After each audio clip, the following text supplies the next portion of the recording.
Our Archdiocese is blessed with a number of parishes that are shining examples of artistic beauty and cultural richness. One such parish is Guardian Angel Catholic Church, which is located west of Houston in the small town of Wallace, Texas. Guardian Angel was constructed in the late 1800s by a small but faithful Czech community. The expense, care, and attention to detail that went into its construction is a wonderful expression of love for our Lord Jesus Christ, and is in keeping with the other Czech and German parishes that were constructed in this region of Texas during this time period. My name is Deacon Jerome Losak. I've been ordained for 25 and a half years now. The last 16 and a half years I've spent here with Father Twee. But going back from the beginning, this is my home parish. I was raised here, was baptized here in 1944, July. I received my first communion here 6 or 7 years later up at the front there at the altar rail. And they had a school back then, and it was outside there where the buildings are. It went up to the 8th grade. I reflect back when I was in school here. The nuns lived in the school. They lived on one floor, and there was 2 floors. That was classrooms, and each classroom had 2 classes, 1st grade, 2nd grade, 3rd grade, 4th grade. And back then I remember coming in, I didn't speak any Czech or only English, but a lot of the kids that was coming in from the fields back then spoke Czech, and they couldn't speak English. So we had bilingual classes back then, and as kids we learned to speak Czech as they learned to speak English. And I always thought that was interesting that today everybody talks about that bilingual stuff, but we had it back then. But I would sit there as a kid looking up at this beautiful church, and you know, as a kid it was much bigger than it is today, and I would look around and see all the beauty, and I'd go, ah. You know, and then when I came here as a deacon 16 and a half years ago, setting up at the altar with Father, I looked around and I went, oh. It was still breathtaking and still moving to see the beautifulness of the church. Also back when I was here, the men sat on the right side of the church and the women sat on the left side.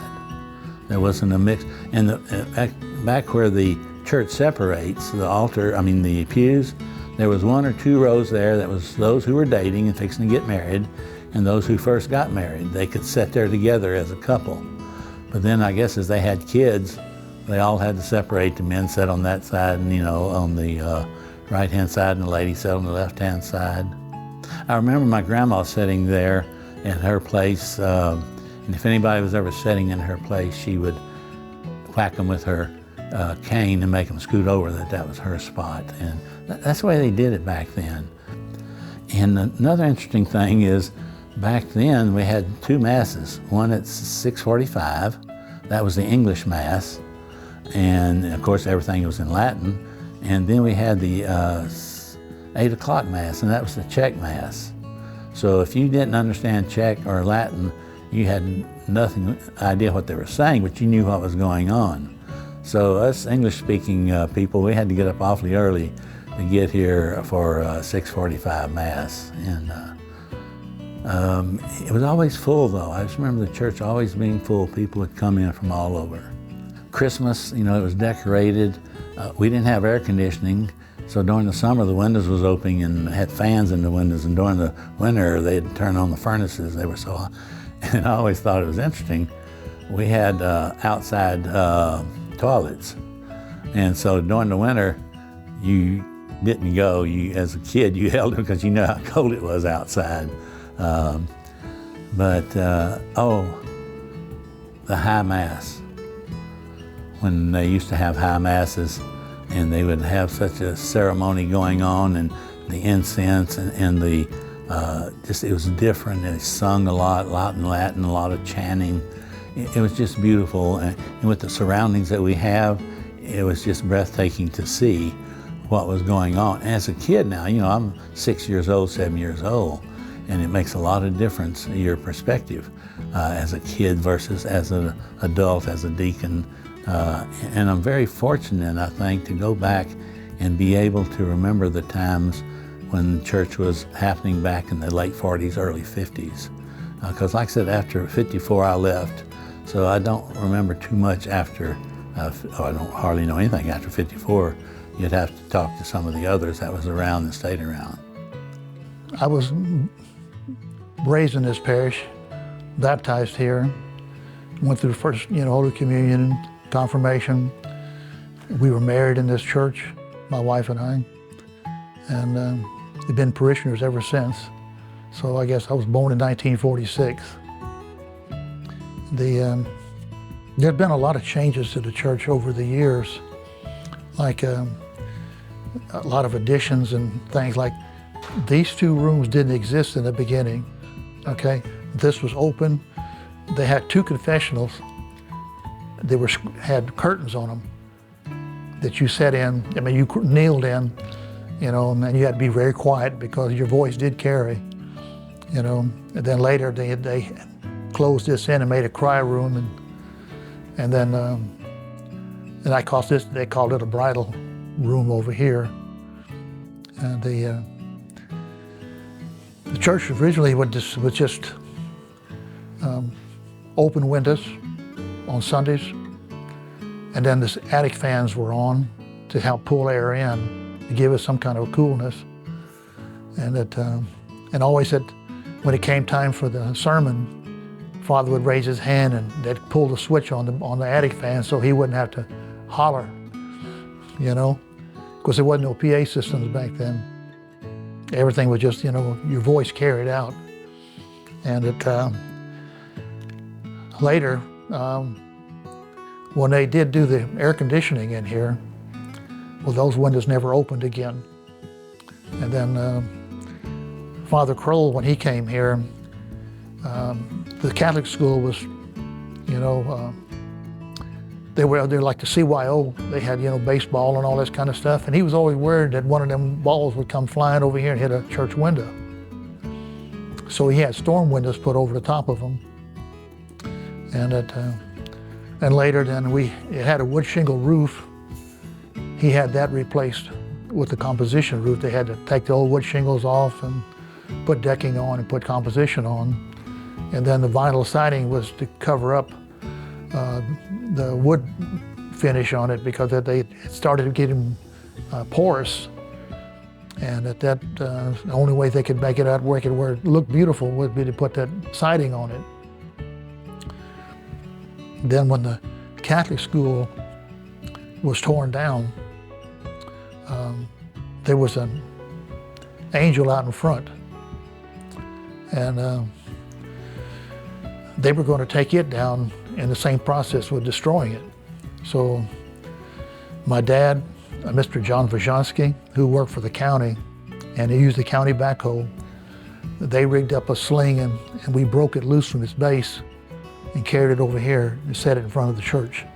And that's where it's been ever since, in front of the church. Of course, they reset it. They put a new base underneath it.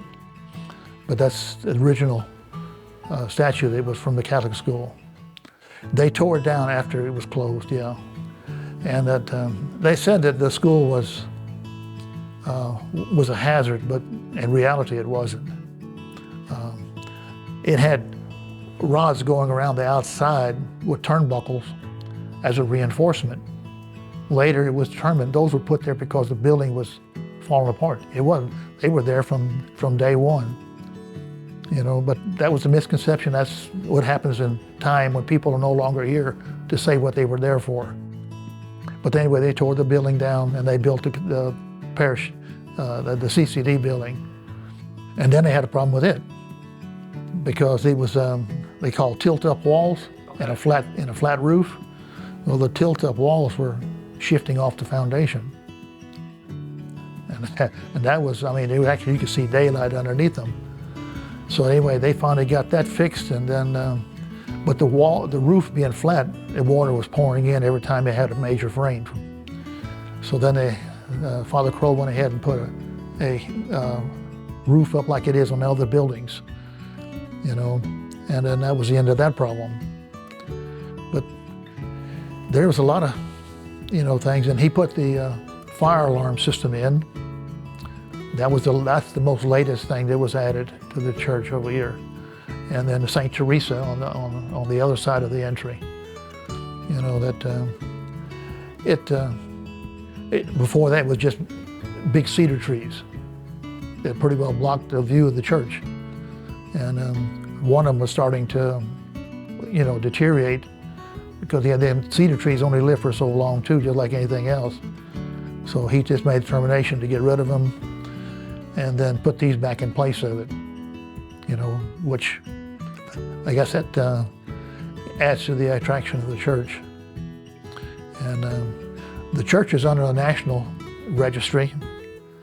That was done by Father Kroll. Then the state registry was done here more recently. So it's on the National Historic and the Texas Historical Society plaques and everything. It's on the front. It gives a history of the church. Because there was, two other churches here before. One was destroyed by a tornado, and then the other one was finally tore down. It was too small. And then this church was built in place, and then in 1913. They're changing at the altar. The communion rail is back. It was taken out for a while, but it's back as part of its original decor. They changed.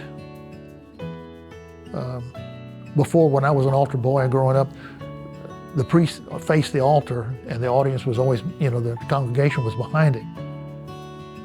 Then the church, I guess the Pope, changed it around to where the priest is going to be facing the people all the time. So they put this altar, it's there now in the middle.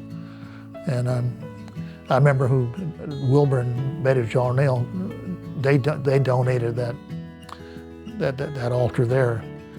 And that's where it's been ever since. And it's been modified since then too.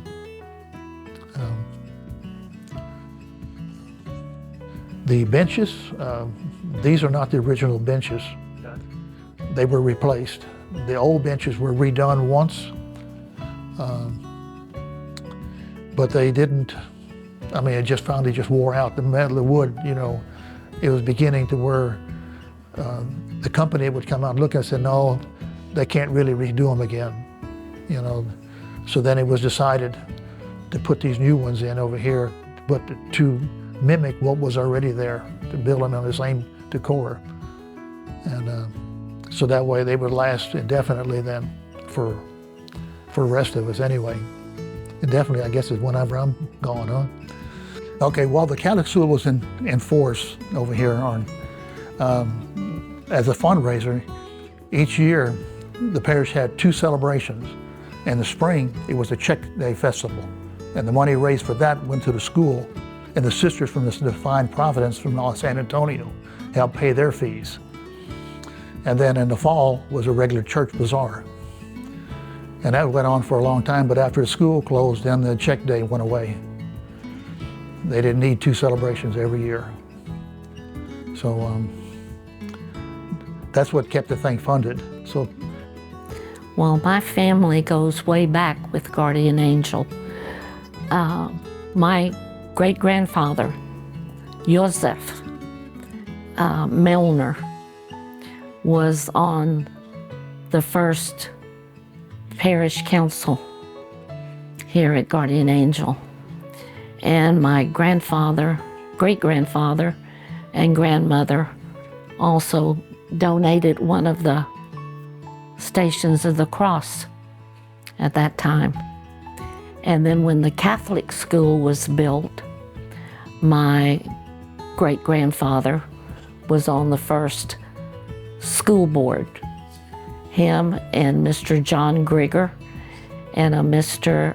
Faltisek were on the first school board for Guardian Angel. But I was born here and baptized First Holy Communion, confirmation, and then my husband and I were married here in this church. So it's gone through some changes. We never had a cry room before. And of course, a lot of the parents had to walk out of the church when the little ones were causing a disruption to the Mass.